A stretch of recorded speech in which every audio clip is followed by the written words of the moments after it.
প্রিয় দর্শক, জাতিসংঘের টেকসই উন্নয়ন লক্ষ্যমাত্রা অর্জনে বিশ্বের যে ৩টি দেশ সবচেয়ে বেশি এগিয়ে আছে তার মধ্যে শীর্ষে রয়েছে বাংলাদেশ। তবে ভারত এবং পাকিস্তান কিন্তু পিছিয়ে আছে। তবে সার্কভুক্ত দেশ যেটি হচ্ছে মালদ্বীপ, ভুটান, শ্রীলঙ্কা, তারা কিন্তু বাংলাদেশের চেয়ে এগিয়ে গেছে। এখন আমরা যে বলছি যে এসডিজি লক্ষ্যমাত্রায় বাংলাদেশ যে শীর্ষে রয়েছে গেল, সেই জায়গাতে এই অর্জনকে আমরা বাংলাদেশের এই এসডিজি লক্ষ্যমাত্রা অর্জনে করোনাকালে, অর্থাৎ যেখানে সারা পৃথিবীতে আমরা দেখেছি বেকারত্ব এবং দারিদ্রতা গ্রাস করেছে সারা পৃথিবীকে, সেখানে এসডিজির লক্ষ্যমাত্রা অর্জনে বাংলাদেশের যে এই শীর্ষ অবস্থান, এই অর্জনকে আমরা কিভাবে দেখব? গ্লাস অর্ধেক ভরা নাকি অর্ধেক শূন্য? আমি সোমা ইসলাম, মেট্রো সেম টু দ্য পয়েন্টে সকলকে স্বাগত জানাচ্ছি। আজ আমরা আলোচনার বিষয় যেটা নির্ধারণ করেছি তার নামও কিন্তু গ্লাস অর্ধেক ভরা নাকি অর্ধেক শূন্য। আমাদের সাথে আলোচনায় যুক্ত হচ্ছেন হারুনুর রশিদ এমপি, বাংলাদেশ জাতীয়তাবাদী দল। আমাদের সঙ্গে যুক্ত হচ্ছেন পঙ্কজ দেবনাথ এমপি, বাংলাদেশ আওয়ামী লীগ। আমাদের সঙ্গে স্টুডিওতে আছেন জুনায়েদ সাকি, সমন্বয়ক গণসংহতি আন্দোলন। আমি তিনজন অতিথিকে স্বাগত জানাচ্ছি আজকের মেট্রো সেম টু দ্য পয়েন্টে। আমি আলোচনা শুরু করতে চাই জনাব হারুনুর রশিদ, আপনাকে দিয়ে। আপনি নিশ্চয়ই আমার কথা শুনতে পাচ্ছেন? জি, শুনতে পাচ্ছি। জনাব হারুনুর রশিদ, শোনা যাচ্ছে কি আমার কথা? জি জি, শুনতে পাই। শোনা যায় না? হ্যাঁ, আমি শুনতে পাচ্ছি, এখন শুনতে পাচ্ছি। আসলে যেটা বলতেছিলাম যে এসডিজি লক্ষ্যমাত্রা অর্জনের তো 17টি গোল আছে, সেই শর্ত পূরণ করেছে বাংলাদেশ। এবং এই করোনার সময় আমরা দেখতে পাচ্ছি যে যেটা জানেন যে দারিদ্রতা এবং বেকারত্ব গ্রাস করেছে পৃথিবীকে, সব কিছুকে পিছনে ফেলে কিন্তু আমরা যেটা দেখলাম যে জাতিসংঘের সূচকে 63.26% এসডিজির সূচক বাংলাদেশে, অর্থাৎ শীর্ষে রয়েছে। এই শীর্ষ অবস্থানকে আমরা কি শুধু কাগজে কলমের বাস্তবতা বলবো নাকি মাঠের বাস্তবতা? অর্থাৎ এই অর্জনকে আপনি কিভাবে দেখছেন? গ্লাস অর্ধেক ভরা নাকি গ্লাস আসলে শূন্য? ধন্যবাদ। আজকে এই চ্যানেলে টু দ্য পয়েন্ট অনুষ্ঠানে এবং এখানে সম্মানিত যারা আলোচক বৃন্দ রয়েছেন তাদের প্রতি শুভেচ্ছা রইল, যারা দর্শক সকলের প্রতি শুভেচ্ছা। দেখেন, আজকে বাংলাদেশে করোনার দ্বিতীয় ঢেউ আমরা মোকাবেলা করছি। আমরা ইতিমধ্যেই সারা বিশ্ব কিন্তু একটা অস্থির অবস্থার মধ্যে রয়েছে। আমরা প্রায় 18 কোটি মানুষের দেশ। আমরা এই অবস্থায় এখন সারা বাংলাদেশে একটা চরম উদ্বেগ উৎকণ্ঠা বিদ্যমান। সীমান্তবর্তী জেলাগুলোতে করোনার সংক্রমণ বাড়ছে। আমার রাজশাহী বিভাগের রাজশাহী হসপিটালে আজ গত 24 ঘন্টায় 12 জন লোক মারা গেছে। এবং যেটুকু কোভিডের যে ইউনিট গুলো রয়েছে, শয্যা সংখ্যা সবগুলো ফুল। সেখানে ওয়েটিং এ আছে আপনার আরো যে সমস্ত করোনা আক্রান্ত রোগী। সেইখানে আপনার এসডিডি এসব প্রবৃদ্ধি, ঘাটতি আর অর্থের এই সমস্ত চাইতে আগে আমাদেরকে আলোচনার মূল ফোকাসে নিয়ে আসেন, যেটা বাজেট উত্থাপন হয়েছে 2021-22 অর্থবছরে। এই বাজেটে আমাদের এই সমস্ত করোনা মোকাবেলা, সামাজিক সুরক্ষা, দেশের জনাব হারুনুর রশিদ, এসডিজির অর্জনটাকে আমরা সেখানে থামাচ্ছি। আমি একটু থামাই। আপনি যেটা বলছেন এসডিজি নিয়ে আমরা আলাপ করবো না, কিন্তু এসডিজির লক্ষ্যমাত্রাটাই হচ্ছে স্বাস্থ্য, শিক্ষা, সুরক্ষা, লিঙ্গ বৈষম্য। তো সেই যদি এসডিজির লক্ষ্যমাত্রায় বাংলাদেশ যদি শীর্ষে পৌঁছে যায়, তাহলে সেই জায়গাতে আমাদের স্বাস্থ্য খাতের এই বেহাল অবস্থা কেন? সেটিও তো একটু বড় প্রশ্ন। এগুলো হচ্ছে যে আপনার এই আমাদের এই সব স্ট্যাটিস্টিক্যাল যে সমস্ত তথ্য বা এগুলো দেওয়া হচ্ছে, অনেক অসঙ্গতি রয়েছে। আজকে আমাদের এই দক্ষিণ পূর্ব এশিয়ার মধ্যে বাংলাদেশে নিঃসন্দেহে আপনার এসডিজির ক্ষেত্রে বাংলাদেশের বেশ কিছু অগ্রগতি আছে। অগ্রগতি নাই কথা আমি বলবো না, কিন্তু বাংলাদেশের পাশাপাশি যে এসডিজি অর্জনের ক্ষেত্রে যে অন্যান্য জায়গাগুলোর ক্ষেত্রে যে দুর্বলতা রয়েছে, এখানে আপনার সুশাসনের অভাব রয়েছে, দুর্নীতির যে সাংঘাতিক একটা দুর্বল অবস্থা রয়েছে, এই সমস্ত সাংবিধানিক প্রতিষ্ঠানগুলির একটা ভয়ানক বিপর্যয় ঘটেছে। এই জায়গাগুলো কিন্তু আজকে আমাদের আলোচনা নিয়ে আসছে। আজকে বাংলাদেশের যে ভূ রাজনীতির সাথে যে বলয়ের মধ্যে আছে, সেই রাজনীতিকরণের ফলশ্রুতিতে তারাই আজকে ওয়ার্ল্ড ব্যাংক বলেন, আজকে যে সমস্ত বিশ্ব অর্থনৈতিক প্রতিষ্ঠানগুলো, তারা এই সমস্ত দিয়ে আমাদের এখানে একটা বাজনা বাজাচ্ছে। বাস্তব অবস্থা বাংলাদেশ যে একটা ব্যাপক ঋণ নির্ভর দেশে পরিণত হয়েছে। এই গত মেগা প্রকল্পের নাম দিয়ে একটা লুটপাটের অর্থনীতি তৈরি হয়েছে, এতে কোনো সন্দেহ নাই। আপনি এসডিজিতে আজকে দেশের স্বাস্থ্য শিক্ষার অবস্থা কি? আজকে আপনার 1.5 বছর থেকে আমরা স্বাস্থ্য শিক্ষা কোথায় গিয়ে দাঁড় করি? এই জিনিসগুলো আজকে আমার সবচেয়ে বেশি গুরুত্ব দেওয়া উচিত, আলোচনায় আসা উচিত চ্যানেলের মতো টেলিভিশনে। আমি মনে করি যে আজকে সবচেয়ে যেটা বার্নিং যে বিষয়গুলো, এই বিষয়গুলো নিয়ে আমরা আলোচনা নিয়ে আসি। অবশ্যই এসডিজির মধ্যে যে জায়গাগুলো আছে, আমরা অর্জনের কথা যেহেতু খাতা কলমে দেখছি হারুন সাহেব, আমরা সেই অর্জনগুলো শুধু খাতা কলমের মধ্যে বন্দী নাকি মাঠের বাস্তবতা?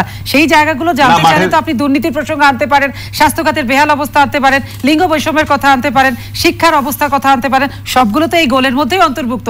সুতরাং আপনার বলার জায়গা বিস্তর আছে। আপনি তো বলেছেন, আপনি যে অনিয়মগুলো দেখিয়েছেন এবং এসডিজি লক্ষ্য পূরণে যে ঘাটতির কথা বললেন, ঘাপলার কথা বলেন, এটাই তো আপনার বাস্তবতা। আমরা সেই জায়গা নিয়েই তো আলাপ করছি যেটা আপনি বলবেন, আমরা কিন্তু বাইরের কোথাও প্রসঙ্গ নিয়ে গল্প করছি না। আপনি থাকুন আমাদের সঙ্গে। আমি একটু চলে যেতে চাচ্ছি পঙ্কজ দেবনাথের কাছে। পঙ্কজ দেবনাথ, আপনি কি শুনতে পাচ্ছেন আমাদের কথা? পঙ্কজ দেবনাথ, জি, আমরা যে বলছিলাম যে এসডিজিটা তো আর হঠাৎ করে উড়ে আসা জুড়ে আসা বসা বিষয় না, সেটা হচ্ছে বাংলাদেশের যে বর্তমান প্রেক্ষাপট, যে এই করোনার কারণে আমাদের দেশে এই কারণে 3 কোটি প্রায় নতুন করে দারিদ্রতা বেড়েছে। পুরনো দারিদ্রতা তো আছেই, বেকারত্ব সেই সঙ্গে আছে। তাহলে এই সমস্ত দারিদ্রতা দূর করা হয়নি কিংবা নতুন করে মানুষ গরিব হয়ে গেছে। তো এইসবের মধ্য দিয়েও এই যে এসডিজির আমরা বলছি খাতা কলমের জরিপটা যে বাংলাদেশ শীর্ষে অবস্থান করেছে, সেটাকে আপনি নিশ্চয়ই একটা আপনার ব্যাখ্যা দিয়ে বলবেন যেটা বাংলাদেশ সঠিক পথেই চলছে, কিন্তু বাংলাদেশ যে সবকিছু মিলে একটা ঘাপলার মধ্যে আছে সেটা কিন্তু বারবার বলছেন হারুনুর রশিদ। অর্থাৎ যে এসডিজি লক্ষ্যমাত্রা অর্জনের যে জরিপ জাতিসংঘের, সেটা সঠিক না। আপনি কি ব্যাখ্যা দিবেন? ধন্যবাদ সোমাপা, ধন্যবাদ সম্মানিত সকল দর্শককে। আসলে হারুন ভাই বারবার নির্বাচিত এমপি, সিনিয়র পলিটিশিয়ান, ওনারা বাংলাদেশে ভালো দেখতে পারেন না, বাংলাদেশটাকে মানতে পারেননি। ওনারা বাংলাদেশের ভালো দেখলে আমাদের গা জ্বলে, এই হচ্ছে সমস্যা। ধান মানতে শিবের গীত। এসডিজি অর্জনের যে 17টি অভিষ্ট নির্ধারিত হয়েছে সেগুলোকে বাংলাদেশ এগিয়েছে। বঙ্গবন্ধু কন্যার নেতৃত্বে ধারাবাহিক যে গত এক যুগে দেশ পরিচালনায়, সেখানে তার বিচক্ষণ দূরদর্শী নেতৃত্ব এবং সুনির্দিষ্ট অভিষ্ট অর্জনে এমডিজি এবং এইচডি অর্জনে যে এক ক্যাটাগরিক্যাল এই সুনির্দিষ্ট উদ্যোগগুলো, এবং সে কারণেই কিন্তু বাংলাদেশ আজকে স্বল্প উন্নত দেশ থেকে উন্নয়নশীল দেশে উন্নীত হয়েছে, এবং উন্নয়নশীল দেশ থেকে আমরা আশা করছি আমরা উন্নত দেশে উন্নীত করব।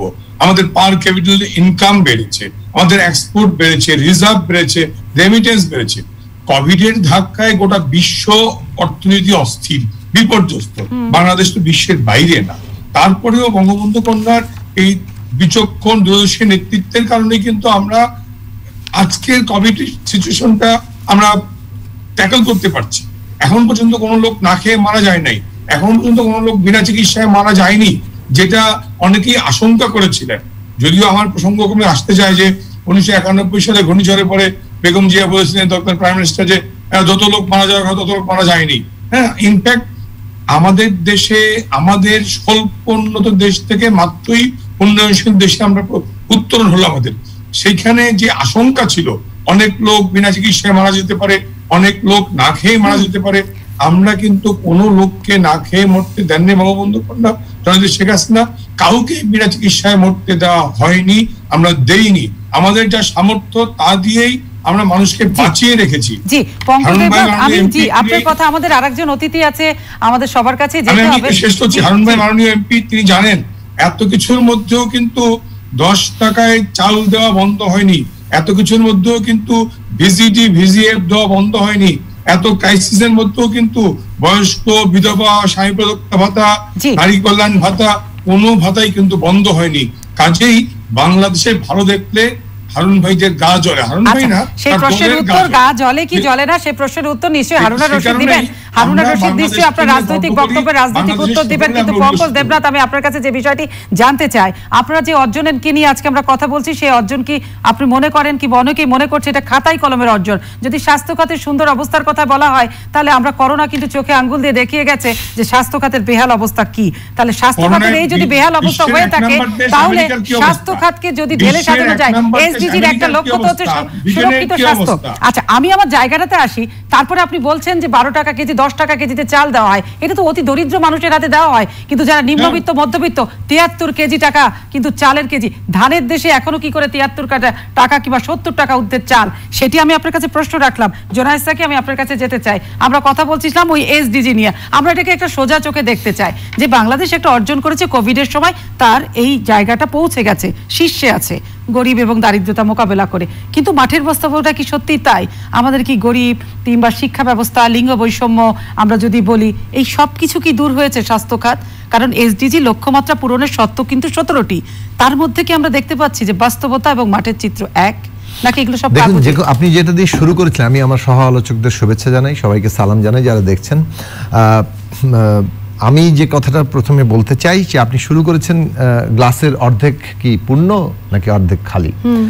এখন প্রথমে আপনি দেখতে পারেন যে কেউ গ্লাসের অর্ধেক পূর্ণটা দেখতে পারে, বলতে পারে আমরা কি কি অর্জন করলাম। আরেকজন বলতে পারে যে আমরা এখনো কি কি অর্জন করিনি। কিন্তু আরেকটা দৃষ্টিভঙ্গি কিন্তু আছে, আমরা বলতে পারি যে আমাদের কি অর্জন করার কথা ছিল। এখন সেই মানদণ্ড থেকে আপনি যখন আলোচনা শুরু করবেন, আপনি যদি এখন মানদণ্ড বাংলাদেশের সাথে লাগিয়ে দেন যুদ্ধবিধ্বস্ত আফগানিস্তানের, কিংবা আপনি আফ্রিকার মধ্যে যে সমস্ত দেশগুলো গৃহযুদ্ধে লিপ্ত তাদের সাথে শেষ করি, তাহলে বাংলাদেশের আপনি ওই মানদণ্ড একরকম হবে। আর যদি আপনি মনে করেন যে না, যে দেশটা 1971 সালে একটা রক্তক্ষয়ী যুদ্ধের মধ্য দিয়ে লক্ষ লক্ষ মানুষের আত্মত্যাগের মধ্য দিয়ে প্রতিষ্ঠিত হয়েছে, এবং যে গত 50 বছর ধরে যার এই বিপুল সম্ভাবনা ছিল, সেখান থেকে আমরা কি কি অর্জন করলাম। এখন এসডিজি যে সমস্ত লক্ষ্যমাত্রা অর্জন মানে ঠিক করে দেওয়া হয়েছে, এটাই কি বাংলাদেশের মানে কি বলে অভিষ্ট লক্ষ্য? এইটুকু অর্জন করাই কি 50 বছরে আমাদের লক্ষ্য ছিল? নাকি আমরা এমন একটা জায়গায় যেতে চেয়েছিলাম যেখানে আমাদের দেশ যে ধরনের রাজনৈতিক সংগ্রাম করে যে আত্মত্যাগের উপর দাঁড়িয়েছে, সেখানে এগুলো অনেক দ্রুত অর্জন করা যেত। বহু দেশ এই যে সার্বজনীন স্বাস্থ্য সেবা অর্জন করেছে এবং তাদের সাফল্য দেখিয়েছে এই 50 বছর না, এর চাইতে অনেক কম সময়ের মধ্যে। তো তাহলে সেই জায়গাটাতে আমরা যদি লক্ষ্যমাত্রা ঠিক করি যে আমাদের লক্ষ্য হওয়ার কথা ছিল সার্বজনীন স্বাস্থ্যসেবা, সেখানে আজকে বাংলাদেশের বাস্তবতা কি, যে আপনি এমন একটা স্বাস্থ্য ব্যবস্থা করেছেন যার 100 টাকার মধ্যে 74 টাকা জনগণ খরচ করে আর সরকার খরচ করে মাত্র 26 টাকা। এখন আপনি আসুন এসডিজির লক্ষ্য অনুযায়ী ধরি, এসডিজিতে বলা হচ্ছে যে এইখানে স্বাস্থ্য খাতে বাজেট বরাদ্দ বাড়বে। লক্ষ্যটা কি? লক্ষ্যটা হচ্ছে জিডিপির অন্ততপক্ষে 5 ভাগ এখানে পৌঁছানো, এই বাজেটের অন্ততপক্ষে 15 ভাগ থেকে 20 ভাগ। এমনকি করোনা কালেও বলা হয়েছিল যে মানে বিশেষ একটা ব্যবস্থা হিসেবে বাজেটের 15 ভাগে আনেন, না পারলে অন্তত অর্ধকে আনেন, 7-8% আনেন। আপনি দেখবেন গত বেশ কিছু বছর ধরে এই সরকার এবং তার আগ থেকেও মোটামুটি বাজেটের 5%-এর অ্যারাউন্ডে আমাদের স্বাস্থ্য খাতের বরাদ্দ থাকে। এইবারও তা, গত এই করোনাকালে করোনা বছরের প্রথমটাতেও তাই, করোনার দ্বিতীয় বছরেও তাই। এখন এই হিসাবটা তো খুব পরিষ্কারভাবে আসছে এবং বাজেটে আপনি খেয়াল করে দেখবেন জিডিপি যে হারে বাড়ছে, জিডিপির অংশে কিন্তু স্বাস্থ্য খাতের বরাদ্দটা শেষ পর্যন্ত কমে যায়, বাড়ে না। এই জায়গাটা এবারের ক্ষেত্রে আছে। গতবারের বাজেট জিডিপির যত অংশ মানে 1.2%, এবার এটা 0.95%। তাহলে আপনি এসডিজির লক্ষ্য হিসেবে দেখছেন, আমি দেখছি যে এসডিজির লক্ষ্য অনুযায়ী বাংলাদেশের স্বাস্থ্য খাতে বরাদ্দ বৃদ্ধির যে কথা ছিল সেটা জিডিপির অনুপাতে, বাজেটের অনুপাতে বাড়ছে না, টাকার অঙ্কে বাড়ছে। টাকার অঙ্কে তো বাড়বে, 1 বছরে ইনফ্লেশন অ্যাডেড হচ্ছে না, তা আপনি ওইটা অ্যাড করলে তো আপনার বৃদ্ধি হলো না। 1 2 হচ্ছে গুণগতভাবে কোয়ালিটির দিক থেকে এটা কি বাড়ছে? বললাম 74 টাকা খরচ করছে পাবলিককে। 3 হচ্ছে এই যে টাকাটা আপনি ব্যয় করছেন, কত টাকা মানুষের কাছে পৌঁছাচ্ছে শেষ পর্যন্ত। বেশিরভাগ টাকা যে চুরি, সেটা এখন এই করোনা কালে নিষ্ঠুরতার চূড়ান্ত দেখিয়েছেন। 10টা ডেডিকেটেড হাসপাতাল করোনার জন্য চিকিৎসার জন্য করা হলো, সেখানে 375 কোটি টাকা ওনারা কেনা বেচাতেই লুটপাট করে ফেললেন। এখন কেনা বেচার এই পর্যন্ত পৌঁছেছে 400 টাকার একটা সুইয়ের দাম 20,000 টাকায়, কিংবা একটা সাধারণ যন্ত্রের দাম একটা মানে 100 গুণ বেশি দামে পর্যন্ত কেনা হয়েছে, যেটা বাংলাদেশের সংবাদ মাধ্যমগুলোতে বড় বড় করে এসছে। ফলে আমি খুব বেশি তথ্যে না যেয়ে বলি যে ব্যাপক হারে একটা ভয়াবহ যে দুর্নীতি, সেটারও ন্যূনতম লাগাম না টেনে বরং করোনায় মানুষের যে দুর্ভোগ, সেই দুর্ভোগকে পুঁজি করে এইটাকে আরো ব্যাপকভাবে বাড়িয়ে দেওয়া হয়েছে। এখন এইখানে আমি বলবো যে আপনি এভাবে যদি তোলেন প্রত্যেকটা খাতে, সেই জায়গাটা আমরা দেখব।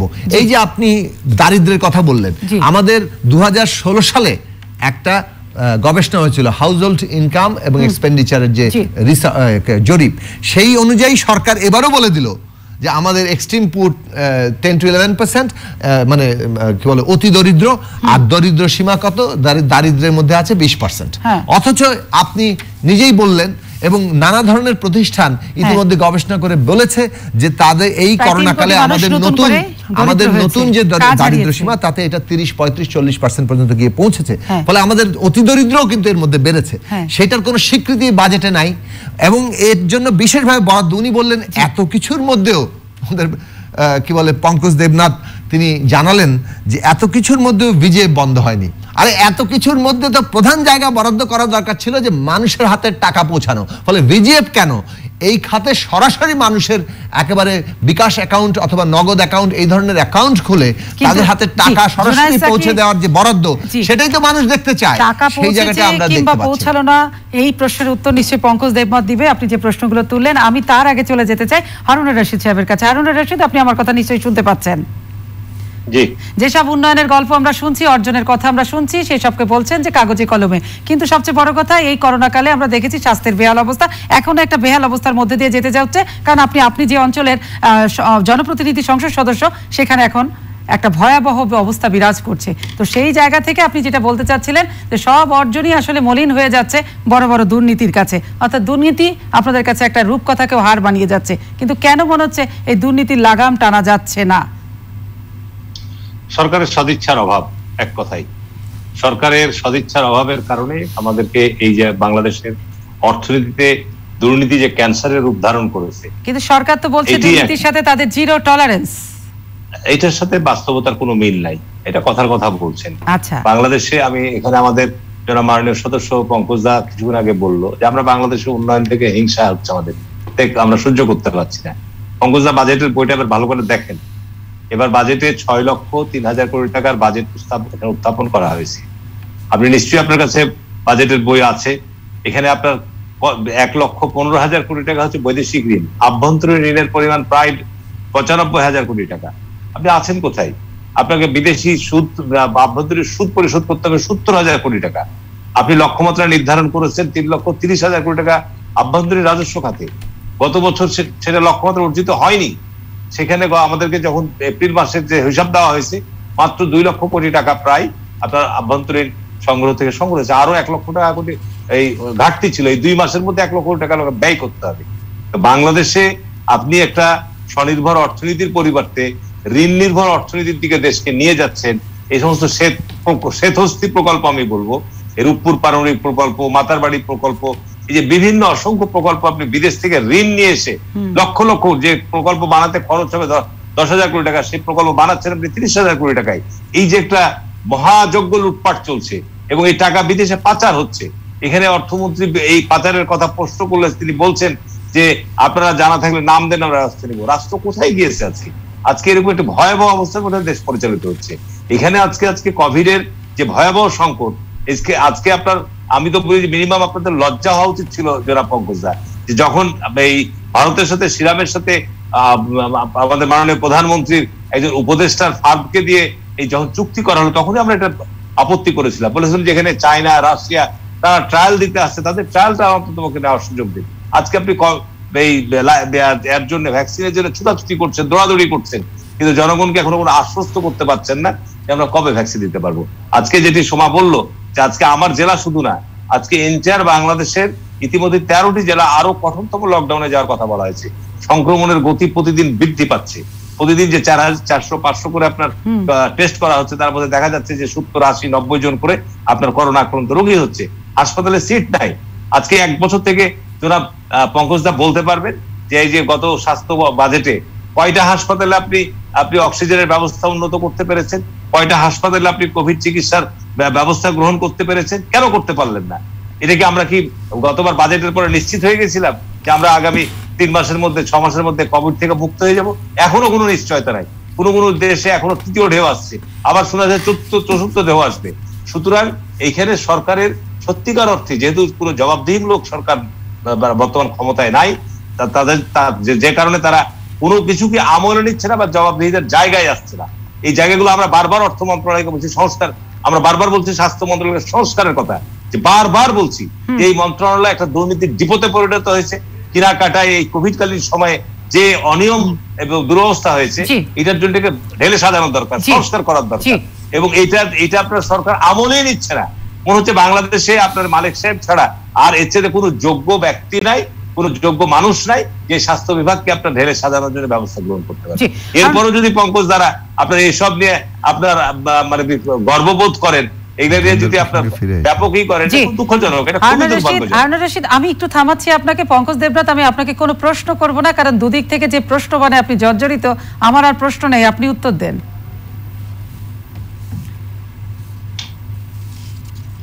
পঙ্কজ দেবনাথ, আপনি কি আমার কথা শুনতে পেয়েছেন? ধন্যবাদ জুনায়েদ সাকিব ভাই এবং হারুন ভাইকে।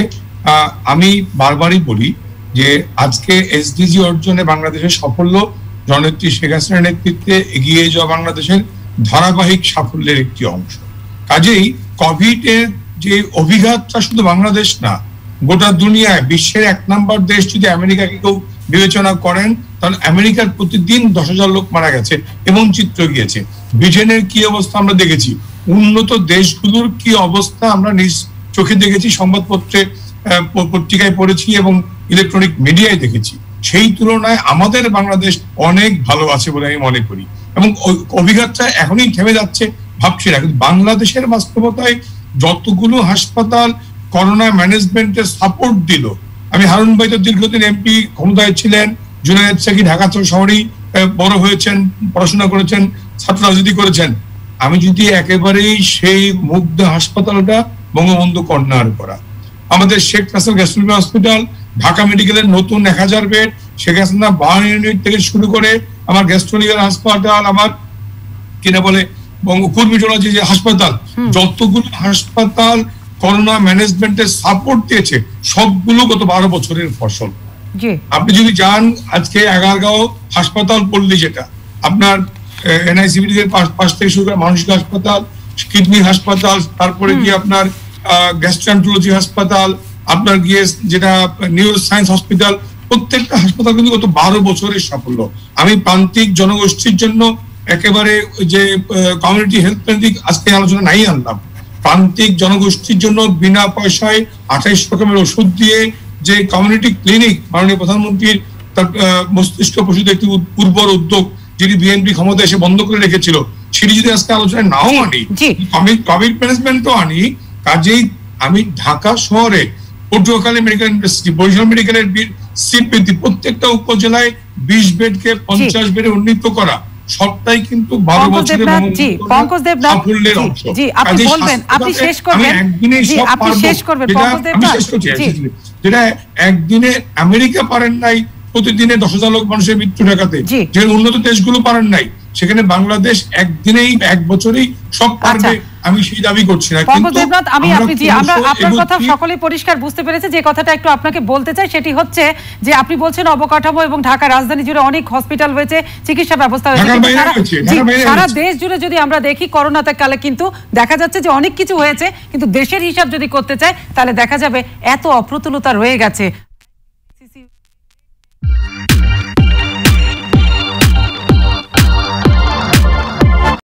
আমেরিকাতে এত লোক মারা গেল কেমনে, ব্রিটেনে এত লোক মারা গেল কেমনে? জি জি জি জি আপনি থাকুন, আপনি দিবেন। ওইখানে তো উন্নত দেশ, ওরা তো আমাদের চেয়ে বহু উন্নত দেশ। জুনায়েদ সাকি আপনি বলবেন।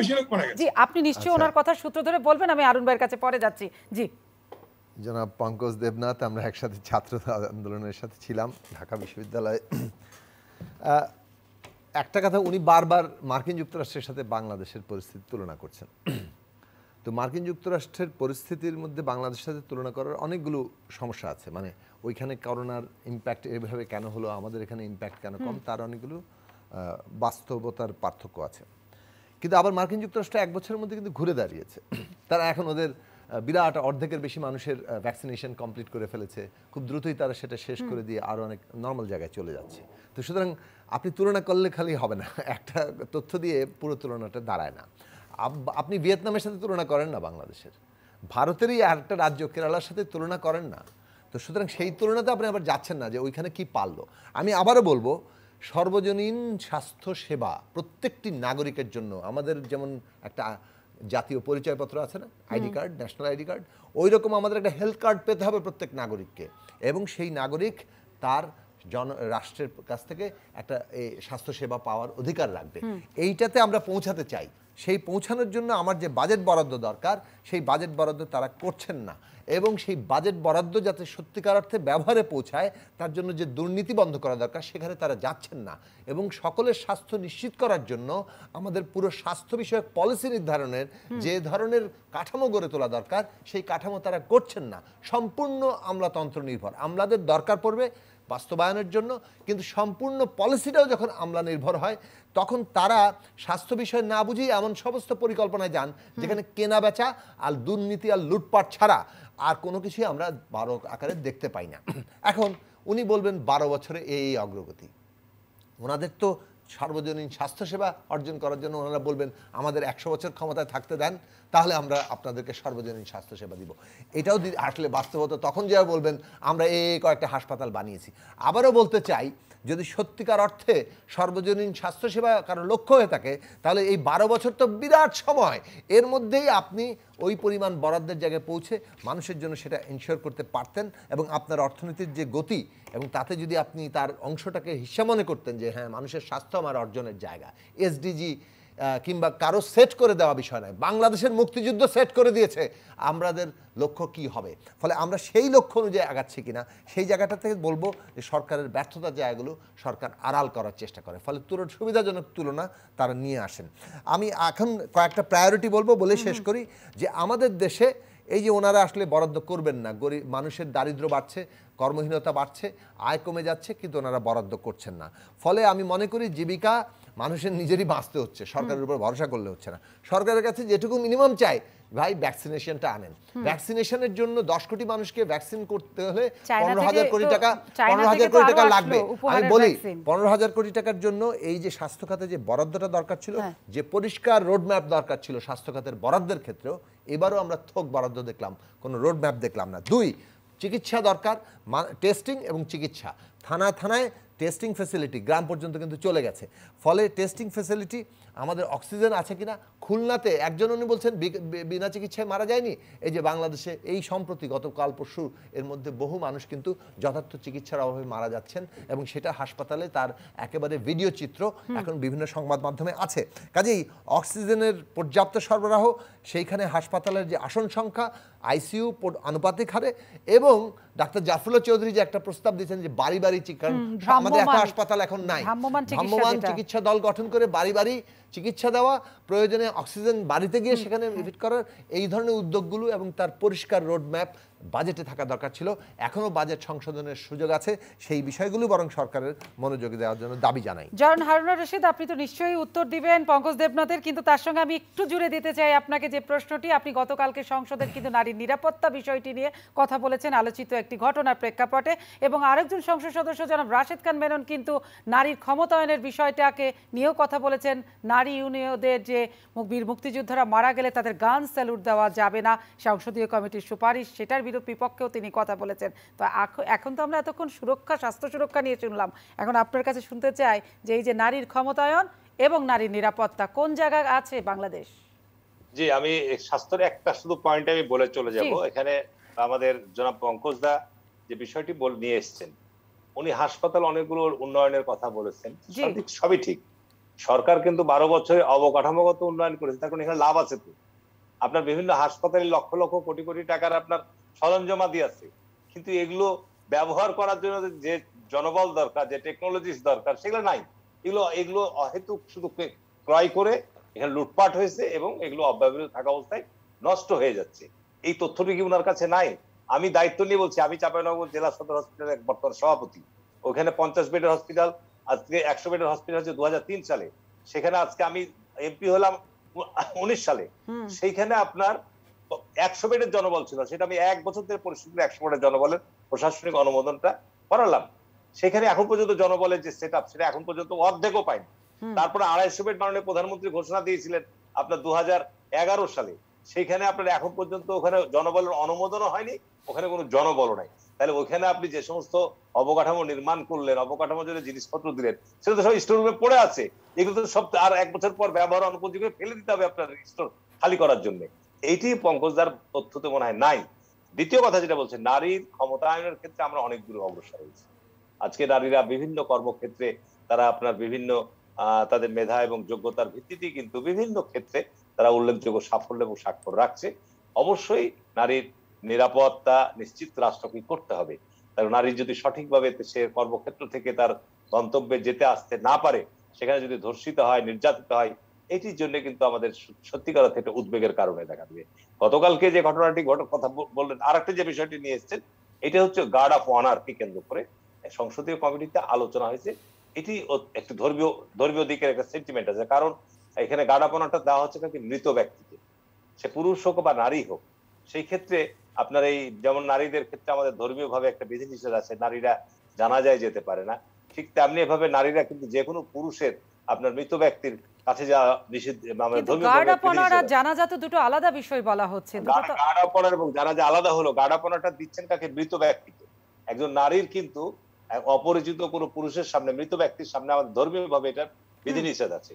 সুতরাং এই দৃষ্টিভঙ্গি থেকে, কিন্তু ধর্মীয় দৃষ্টিভঙ্গি থেকে, কারণ আপনি একটা সাধারণ গ্রামে যখন একটা মুক্তিযোদ্ধা মারা যাচ্ছে, সেখানে যখন আপনি প্রকাশ্য গ্রামে যাবেন, সেখানে নারী গেলে কিন্তু ওই গ্রামের লোকজনরা, সাধারণ মানুষরা এটাকে আপনার ভালো চোখে নিবে না। এটা বাস্তবতা ধর্মীয় দিক থেকে। এটা কিন্তু নারীর ক্ষমতায়নকে কেড়ে নেওয়া বা নারীকে হেয় প্রতিপন্ন করার জন্য না। এটা একেবারে, এটার সাথে কিন্তু ধর্মীয় একটা মূল্যবোধের বিষয় আছে, সেটাকে আপনাকে মাথায় রাখতে হবে। যারা ধর্মীয় মূল্যবোধের কারণে যে সিদ্ধান্ত নিয়ে সুপারিশ করেছে সংসদীয় কমিটি, সেখানে আপনি একমত আছেন ধর্মীয় কারণে? অবশ্যই একমত। এই কারণেই বলবো যে এখানে যেহেতু ধর্মীয় বিষয়টা আপনি পরিবর্তন করা আমার কোনো এখতিয়ার নাই, এটা নির্ধারিত ফিক্সড। এটাকে আপনার সংশোধন, বিয়োজন, পরিবর্তন করার আল্লাহর হুকুম, আল্লাহর আইনকে, এটা আপনি পারবো না। সুতরাং সেটা নিয়ে আমার মনে হয় না জেনে যারা এটা বলছে তাদেরকে এটা সঠিকভাবে জানার পর আলোচনা করতে হবে। নারীরা তো আপনার বিভিন্ন জায়গায় কাটাপড়া নিচ্ছেই। আপনার আমাদের ইউনোরা যখন আপনার 26শে মার্চ, 16 ডিসেম্বর যে আপনার উপজেলাগুলোতে যে গাড়াপনার গুলো নাই, সেখানে কি কোনো প্রশ্ন আছে? সেখানে তো কোনো প্রশ্ন নাই। এখানে মৃত ব্যক্তি, আপনাকে বুঝতে হবে যে মৃত ব্যক্তি, যে কারণে এখানে ধর্মীয় একটা বিষয় আছে, যেটার কারণে এই বিষয়টা নিয়ে এসছে। ওখানে তো আওয়ামী লীগের এমপিরাই ছিল, মহাজোটের এমপিরাই ছিল, ওই সংসদীয় কমিটিতে তো বিএনপির সদস্য কেউ নাই। কিন্তু এই সুপারিশ নিয়ে আবার আওয়ামী লীগের এমপিরাই কিন্তু দ্বিমত করছেন যে পাকিস্তানের কিন্তু এই ধরনের বিষয় ছিল না। মহাজোটের কেউ আপনার এটা নিয়ে হয়তো করেছে, কিন্তু আমি আপনাকে যে বিষয়টা খুব ক্লিয়ার করে দিলাম, যেখানে এই যেহেতু মৃত ব্যক্তি, এখানে গাড়াপনার প্রশ্ন আসছে, এখানে নারীদের গাড়াপনার বিষয় না। নারীরা তো গাড়াপনা দিচ্ছেই। তারা এখন বিভিন্ন উপজেলা ইউনোরা, ওসি, আপনারা মহিলা কর্মকর্তা, এখন আপনার প্রায় অর্ধেকের বেশি ইউনো হচ্ছে মহিলা। সুতরাং এই ক্ষেত্রে তারা তো বিভিন্ন ক্ষেত্রে সরকারি কর্মকাণ্ড চালাচ্ছে।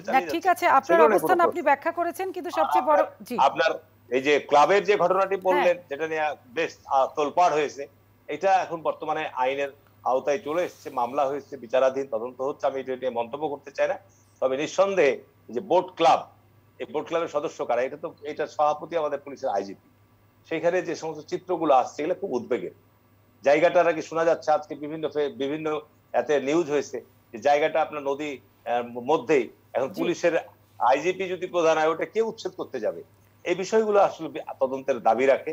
এবং যদি বেআইনি ভাবে সমস্ত স্থাপনা হয়ে থাকে, কারা এর সদস্য, সেখানে সারা রাত ব্যাপী কি ধরনের কর্মকাণ্ড চলে, এই বিষয়গুলো কিন্তু সত্যিকার অর্থে। জনাব হারুনুর রশিদ জি, আমি আপনার কথা নিশ্চয়ই সকলে বুঝতে পেরেছে। তবে সবচেয়ে বড় কথা, আমি পঙ্কজ দেবনাথের কাছে যাওয়ার আগে আপনার কাছে যে বিষয়টি একটু বলতে চাই, শুনতে চাই না। আপনি তো বললেন যে সবচেয়ে বড় কথা যে নারী নিরাপত্তাহীনতায় ভুগছে, কিংবা একজন আলোচিত চিত্রনায়িকা তাকেও হেনস্থার শিকার হয়েছে, সেখানে সাধারণ নারীদের অবস্থা কি? তবে আশার কথা হচ্ছে যে সবসময় আপনারা বলে থাকেন আইনের সুশাসন নেই, অবিচার হচ্ছে, আইনের শাসন কার্যকর ভূমিকা রাখতে পারছে না, কিন্তু অপরাধীদের তো গ্রেপ্তার করা হয়েছে। সেই অপরাধীদের যে গ্রেপ্তার করা হলো, সেটা দেখে নিশ্চয়ই আপনাদের মনে কিছুটা আশার সঞ্চার হয়েছে যে আইনের সুশাসন, আইনের বিচার ব্যবস্থা এখনো ঠিক আছে। নিশ্চয়ই আপনারা আস্থা রাখবেন। আমি পঙ্কজ দেবনাথ আপনার কাছে যেতে চাই। যেটা বললেন হারুনুর রশিদ সাহেব, সেই সম্পর্কে আপনি নিশ্চয়ই কিছু বলতে চাইবেন। আমাকে জুনায়েদ সাকির কাছে আবার যেতে হবে, আপনি যদি একটু অল্প করে বলেন।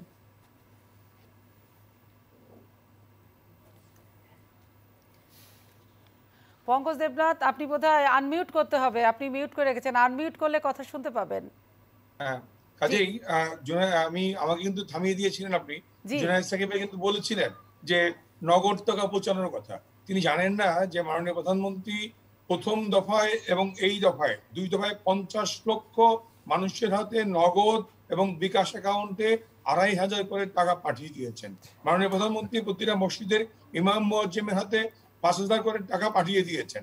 এটা হচ্ছে নগদ টাকা কথা বলছি আমি, হঠাৎ কর্মহীন হয়ে পড়া মানুষগুলোর জন্য।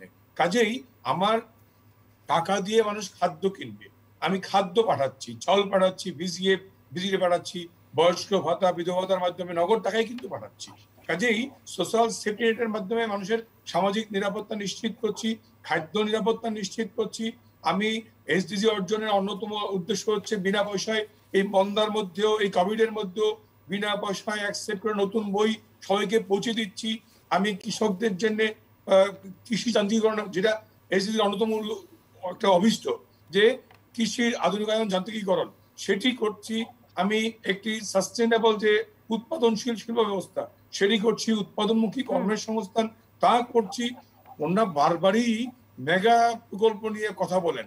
ইনফ্যাক্ট আমার যদি পদ্মা সেতু হয়, আমার জিডিপিতে 2% অ্যাড হবে। আমি যদি মেট্রো রেল করতে পারি, আমার জিডিপি জাম্প করবে। আমি যদি এক্সপ্রেসওয়ে চালু করতে পারি, আমার জিডিপি জাম্প করবে। কাজে অর্থনীতিকে সচল রাখার জন্যই আমার ট্রাফিক জ্যাম এড়াতে হবে।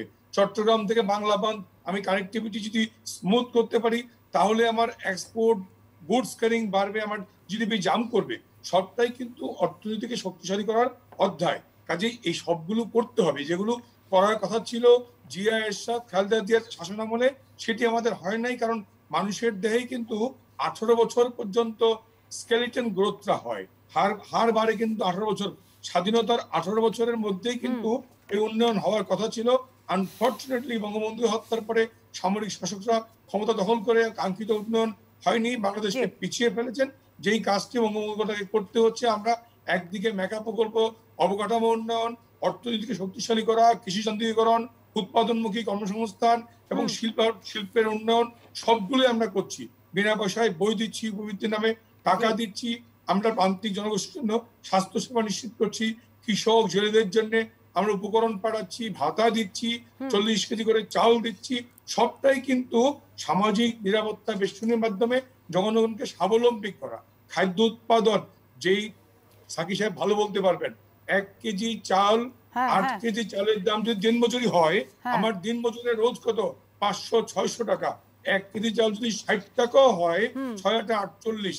কাজেই বিশ্বের স্ট্যান্ডার্ড, দুনিয়াব্যাপী যে স্ট্যান্ডার্ড নিয়ম, যে দিন মজুরিটা যদি 8 কেজি চালের দামের সমান হয়, তাহলেও সেখানে ঘাটতি নাই বলে বলতে হবে।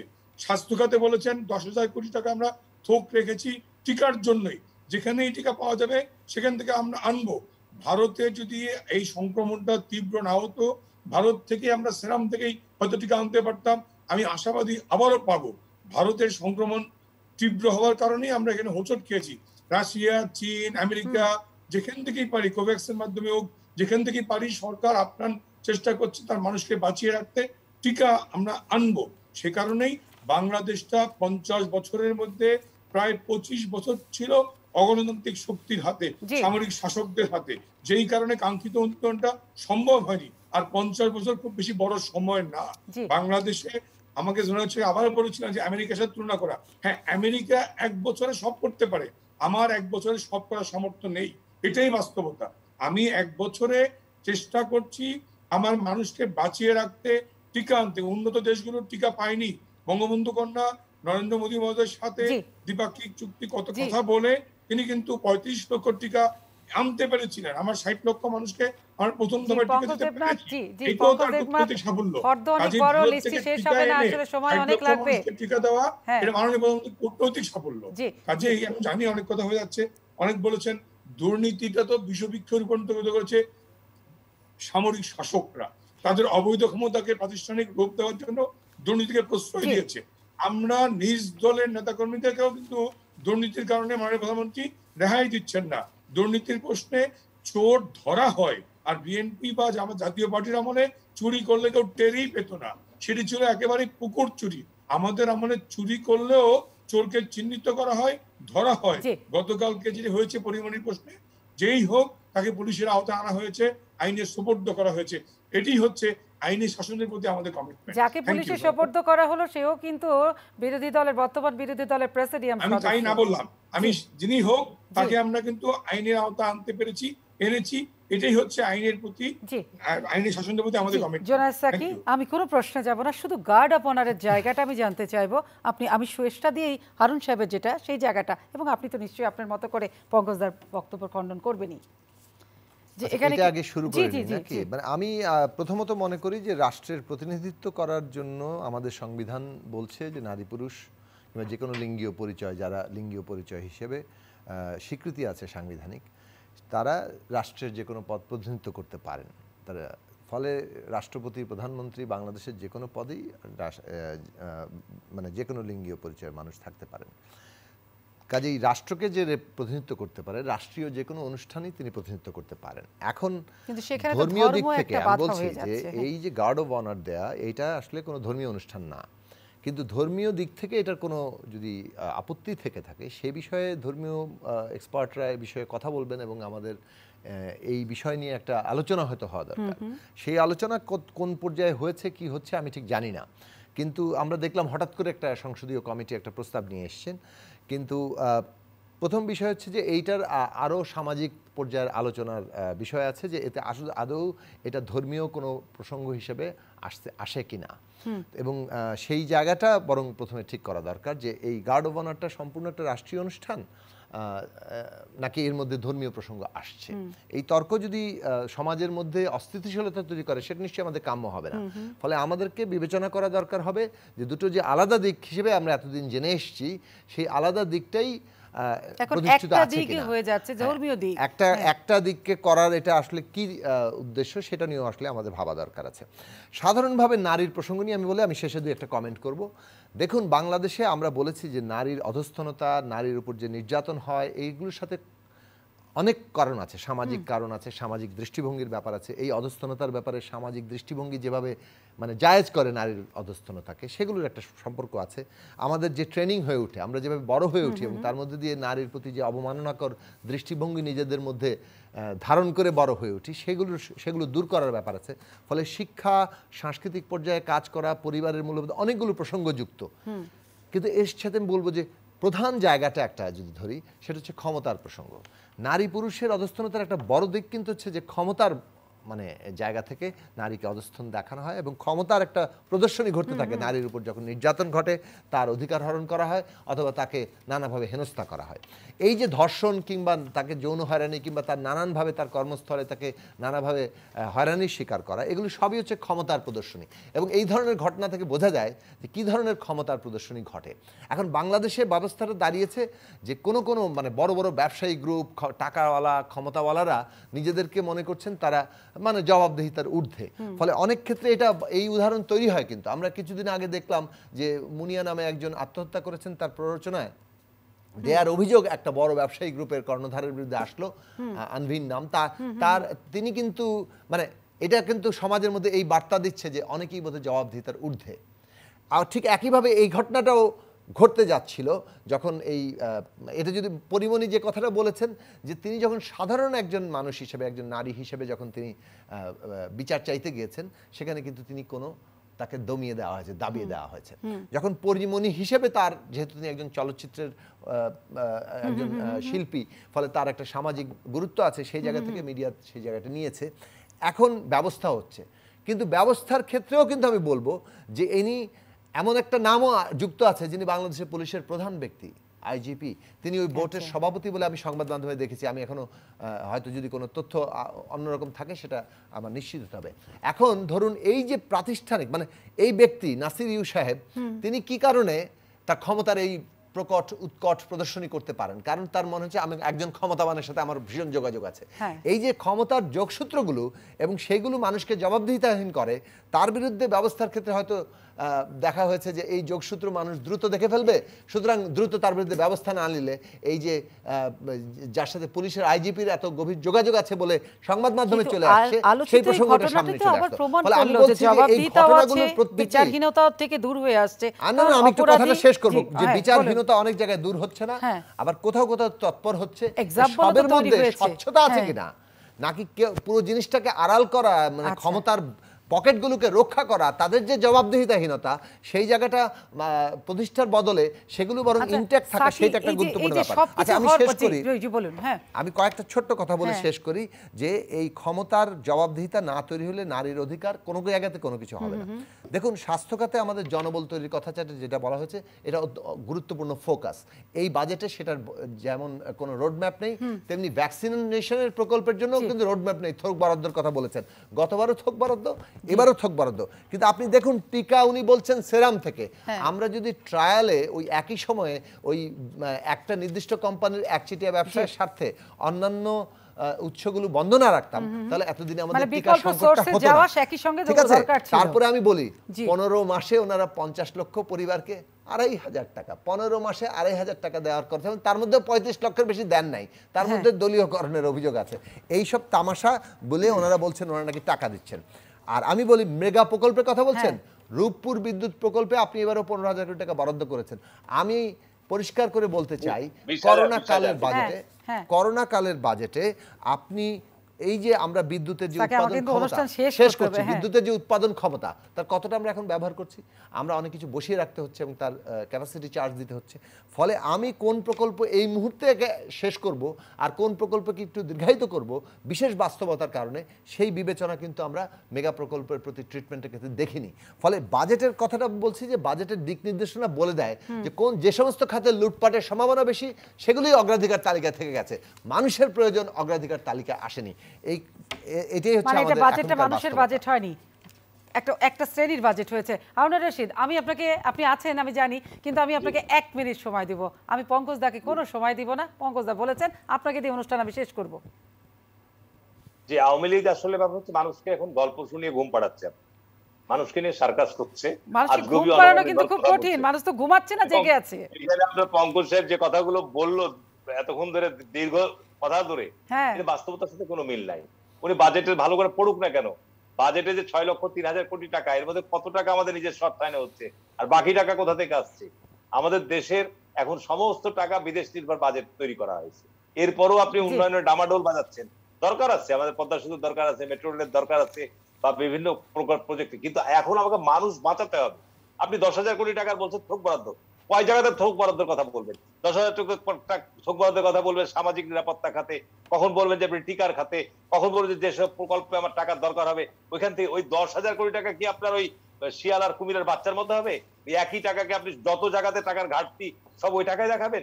উনি ভালো মতো বাজেটের বই পড়েননি, বাজেটের বইয়ের মধ্যে কোথাও 10,000 টাকা, 10,000 কোটি টাকা বাজেটের বই সরকারি দলের এমপি পড়েননি, অর্থাৎ পঙ্কজ দেবনাথ বাজেটের বই পড়েননি।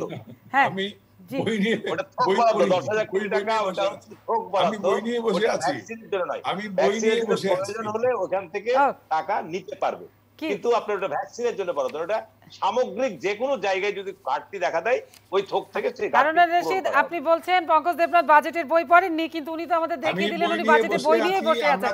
বসে আছেন না পাতা উল্টিয়েছেন সেটা আমরা জানি না। জি, আমরা জি, উন্নয়নে মানুষকে বাঁচাবো, জীবন জীবিকা বাঁচাবো এবং ধার করেই বাঁচাবো, আবার সুদ করবো। আমরা ঋণ করেই মানুষ ব্যবসা করে, ব্যাংক থেকে লোন নিয়েই কিন্তু বড় বড় ইন্ডাস্ট্রি হয়। আমরা লোন করে মানুষের জীবন জীবিকা বাঁচাবো। আবার আচ্ছা, কিন্তু না, এই দুর্নীতির প্রসঙ্গে যখন পঙ্কজ দেবনাথ, আমি একটু থামাচ্ছি। পঙ্কজ দেবনাথ, আমি একটু আপনাকে বলতে চাই, আপনারা উন্নয়নের কথা বলছেন, উন্নয়ন হচ্ছে দৃশ্যমান, অনেকেই দেখা যাচ্ছে। হারুনুর সাহেবও বললেন পদ্মা সেতু লাগবে, অবশ্যই মেগা প্রজেক্ট লাগবে জিডিপি গ্রোথের জন্য, কিন্তু আপনি যেটা বলছেন যে আপনারা ধার করে নেবেন, সবকিছু করে নেবেন, কিন্তু এই ধার দেনার মধ্য দিয়ে তো আমাদের দেশীয় প্রতিষ্ঠান, শিল্প প্রতিষ্ঠানগুলো, শিল্প খাতগুলো দেউলিয়া হয়ে গেছে, একের পর এক ব্যাংকগুলো ঋণগ্রস্ত হয়ে পড়েছে, বন্ধ হয়ে গেছে, দেউলিয়া হয়েছে। তাহলে সেগুলো কি করে হলো? আপনি যেভাবে বলছেন সবগুলো শিল্প ব্যাংক বেশিরভাগই তো মনে করছি না, না এটা তো ঠিক না। সব ব্যাংক দেউলিয়া হয়নি, সব শিল্প প্রতিষ্ঠান ধ্বংস হয়নি। এত কিছুর মধ্যেও কিন্তু আমার গার্মেন্টস সেক্টর চালু আছে, আমার শিল্প কিন্তু। এখন আওয়ামী লীগ নেতারা টাকা নিয়ে টাকা ব্যাংকে পরিশোধ করতে হচ্ছে না, দেউলিয়া হচ্ছে না। আওয়ামী লীগ নেতা ব্যাংক তো আওয়ামী লীগ টাকা দিচ্ছে না। শুনেন, এটা ওয়ান গ্রুপ ডান্ডি গ্রুপ ভালো বলতে পারবে। ওয়ান গ্রুপ ডান্ডি গ্রুপ যে সোনালী ব্যাংকের টাকা দেয়নি এটা ভালো বলতে পারে। আমি বলছি আমার এই মন্দার মধ্যেও আমার অর্থনীতি শক্তিশালী, আমার ব্যাংকিং সেক্টর। আমি এখনো ফিরোজ হোসেন সাহেব বলছিলেন 3,000 কোটি টাকা টার্ন প্রতিদিন আমার শেয়ার মার্কেটে 3,000 কোটি টাকা টার্ন ওভার হচ্ছে প্লাস মাইনাস।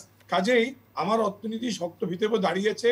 আমার অর্থনীতি, আমি বলছি তো, আমার এক্সপোর্ট কিন্তু থেমে নেই, এই মন্দার মধ্যেও এক্সপোর্ট রেকর্ড। কাজেই আমার অর্থনীতি দুর্বল বা শুধুমাত্র ওই বলার জন্য বলে লাভ নাই। আমরা ব্যাংকিং সেক্টর ধস নামছে এটা বলার কোনো অর্থ হয় না। আমার ইন্ডাস্ট্রিতে ধস নেমেছে এটি বলার কোনো সুযোগ নেই। হ্যাঁ, এই করোনার কারণে কিছু লোক কর্মহীন হয়ে পড়েছে, এটি সত্য।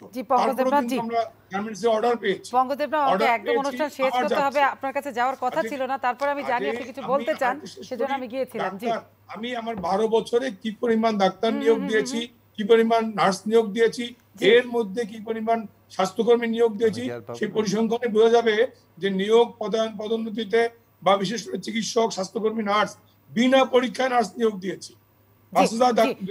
কিন্তু জি পঙ্কজ দেবনাথ, আমি আপনাকে ধন্যবাদ জানাচ্ছি, কিন্তু আপনারা যখন দুজনে অর্থাৎ বিএনপি এবং আওয়ামী লীগ যখন দুজনে কথা বলছিলেন, দুর্নীতির কথা বলছিলেন, দেউলিয়াপনার কথা বলছিলেন, আর্থিক খাতগুলো, তখন আপনি বলছেন একজনের একটা উদাহরণ, উনি আরেকটা প্রতিষ্ঠানের উদাহরণ দিচ্ছেন, অর্থাৎ ডান্ডি থেকে শুরু করে নানান কিছু আপনারা বলছিলেন। তাতে আমার মনে হচ্ছে আসলে রতন চিনে। আমি জানি না আপনারা কে কাকে চিনেন। জুনায়েদ সাকি, আমাকে অনুষ্ঠান শেষ করতে হবে, আমি আপনাকে মাত্র 30 সেকেন্ড দিতে চাই। দেশে 40টি পাবলিক বিশ্ববিদ্যালয় আছে এবং অনেকগুলো বিশ্ববিদ্যালয় আছে। এইসব বিশ্ববিদ্যালয়গুলোর যে মাইক্রোবায়োলজি থেকে শুরু করে তাদের যে বিভিন্ন রকম এই বিষয়ক যে সমস্ত বিভাগগুলো আছে, তাদের যে ল্যাবগুলো আছে, সেইগুলোকে আমরা এই করোনাকালে একটা বিশেষ ব্যবহার করতে পারতাম। সেখানকার দক্ষ যে শিক্ষার্থী এবং শিক্ষকরা আছেন তাদের কাজে লাগাতে পারতাম। ওগুলোকে ঠুটো বসিয়ে রাখার মধ্যে দিয়ে বোঝা যায় ওনারা কি জনবল ব্যবহার করছেন। আমি সে জায়গায় শুধু যাচ্ছি না, আমি আবারও বলবো যে এটাই, যে মানে বাজেটের বরাদ্দগুলোর দিকে তাকালে এবং যেভাবে এই বরাদ্দ করা হয়েছে তা থেকে পরিষ্কারভাবে এই সরকার যে করোনাকালে একটা মানে করোনার রেসপন্স হিসেবে যে বাজেট হওয়া দরকার তার ধারে কাছে নাই। তারা যেভাবে মানুষের কাছে অর্থ পৌঁছাচ্ছেন, মানুষের কাছে এই অর্থ স্বাভাবিক অবস্থার চাইতে খুব বিশেষ কিছু না।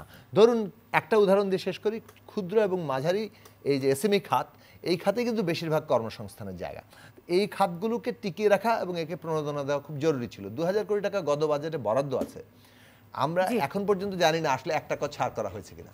জি, অসংখ্য ধন্যবাদ। আমরা জানি না ছাড় করা হয়েছে কিনা, কর্মসংস্থানের ব্যাপারটি এবার বাজেটে দেখেছি অনেকখানি হিডেন, বলা হচ্ছে উদ্যোক্তা বাড়ানো হবে। আমি তিনজন আমাদের অতিথিকে আমি আরও একবার ধন্যবাদ জানাচ্ছি। যাওয়ার আগে শুধু এটুকুই বলবো, আমরা যে আলোচনা এতক্ষণ পর্যন্ত শুনলাম সেখানে আমরা দেখছি যে উন্নয়নের কথা বললে চলে আসছে দুর্নীতি, এবং আমরা বিচারহীনতার জায়গা থেকে যদি বিচার পাওয়ার কথা বলছি, বিচার দেখার কথা বলছি, সেখানেও এক ধরনের আস্থা অনাস্থা, অর্থাৎ বিশ্বাস এবং অনাস্থার জায়গাটা এত দীর্ঘ হয়ে গেছে, কেউ কাউকে বিশ্বাস করতে চাচ্ছে না। সেটা ভালো কাজ হলেও মনে করছে এর মধ্যে কোনো একটা ঘাপলা আছে, গাফিলতি আছে। হয়তো এই বিচারহীনতার জায়গা থেকে কিংবা অনাস্থার জায়গাগুলো একদিন দূর হয়ে যাবে।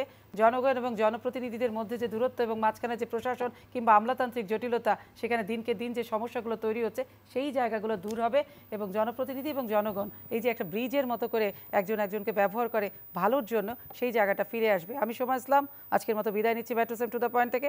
সকলে ভালো থাকবেন, সুস্থ থাকবেন।